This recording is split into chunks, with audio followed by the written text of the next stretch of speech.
So I'm just going to share a little bit about what I've been doing in Unreal and Wwise to just explore and discover some new techniques.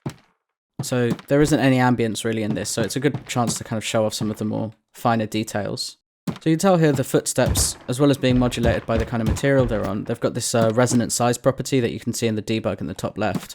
This is actually affecting the sound of the footsteps themselves by modulating it by pitch and volume and adding some low frequency tails. So that basically it means that when smaller bits of wood like this are quite high and small, and the larger ones feel a lot bigger.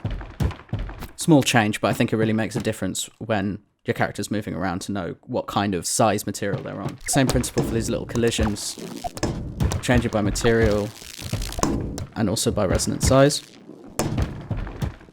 I'm going to have a look at this little ball rolling, so I'll see if I can show it in a bit more detail.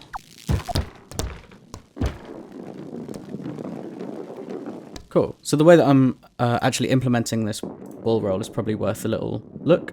So I've got this projectile roll event here, which is called switching by the kind of material that it's rolling on. And each of these I've actually broken up a longer ball rolling sample into various segments that then randomly loop around each other. And I've added a little crossfade on each of those as well. So we have this very natural sounding roll. Rolls are really hard to kind of get a nice consistent sound that doesn't sound like it's repeating, but this is a way so that you can kind of ensure that you don't hear the same sound again and again. As well as just randomizing the sample, it's modulated by the speed of at which the ball is rolling, or the sphere is rolling.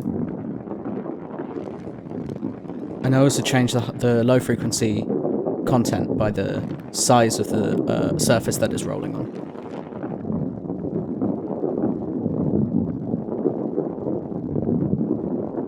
So back in Unreal, I've made a specific blueprint component that handles the sphere rolling.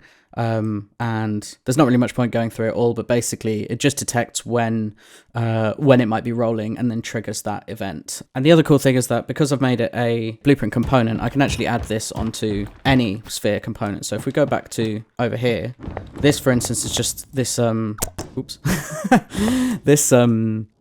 this gold ball is a static mesh component, so it's not a blueprint, so it doesn't have anything by itself, but I've added the sphere roll and the collision component to it, which basically means that it can handle collision sounds. So if I just knock it off,